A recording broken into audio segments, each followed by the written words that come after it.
Assalamualaikum warahmatullahi wabarakatuh.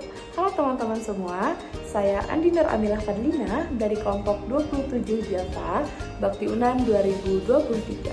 Saya dari Fakultas Kedokteran jurusan Psikologi Universitas Andalas.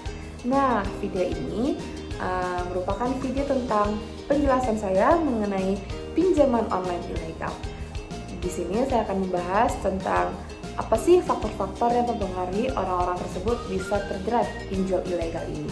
Lalu juga saya akan membahas mengenai dampak-dampak negatif dari peminjaman online ilegal ini, dan juga saya akan membahas mengenai tips and trick agar kita bisa terhindar dari pinjaman online ilegal, dan bagaimana sih caranya jika kita sudah terlanjur terjerat di pinjaman online ilegal ini. Nah, saya harap teman-teman dapat menyimak dengan baik presentasi dari saya. Check it out. Nah, teman-teman udah tahu belum sih sebenarnya pinjol atau pinjaman online itu apa? Jadi, pinjaman online itu merupakan layanan pembiayaan yang disediakan oleh badan tertentu atau platform tertentu yang akses atau prosesnya itu dilakukan secara online. Setiap platform harus mendapat izin dari otoritas jasa keuangan, karena semua layanan pinjaman hingga operasional akan dipantau oleh otoritas jasa keuangan. Namun sayangnya, tidak semua platform pinjol yang mendaftarkan diri bisa mendapat izin nih dari OJK. Hal ini terjadi karena bisa saja platform pinjol tersebut tidak memenuhi syarat-syarat yang telah ditentukan.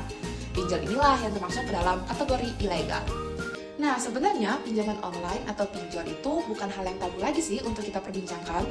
Bahkan sekarang ini, pinjaman online sudah menjadi fasilitas peminjaman uang yang paling sering diincar oleh masyarakat kita hampir di seluruh kalangan.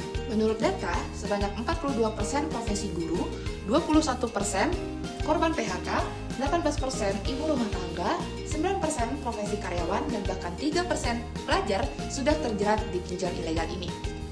Beberapa faktor yang mempengaruhi seseorang terjerat pinjol adalah adanya kebutuhan yang mendesak, aplikasi yang mudah diakses dan pengajuan yang sangat mudah, dan juga rendahnya literasi keuangan dan digital.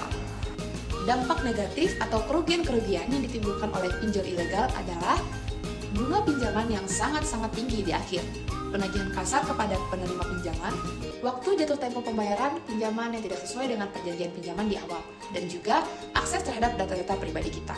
Nah, aku ada tips nih untuk kita agar kita bisa terhindar dari pinjol ilegal. Hal kedua yang menjadi perhatian kita adalah meneliti tingkat suku bunga yang ditawarkan oleh pinjol. Selain itu, kita juga harus cek denda yang akan diberikan ketika pinjaman ilegal kita mengalami keterlambatan.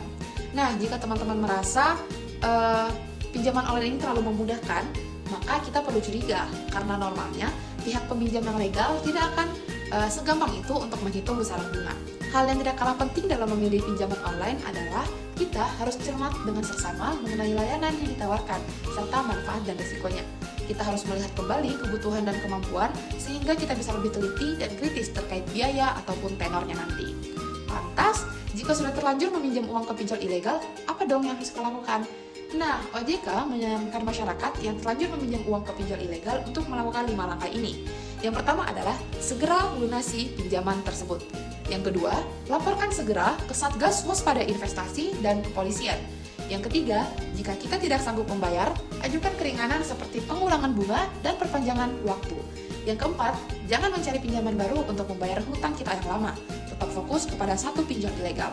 Dan yang kelima, jika mendapat penagihan tidak beretika seperti teror, intimidasi, pelecehan, segera blokir semua nomor kontak yang mengirim teror.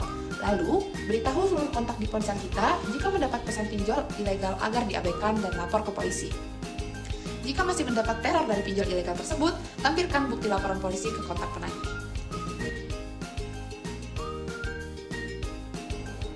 Nah, teman-teman, itu tadi dia presentasi dari saya.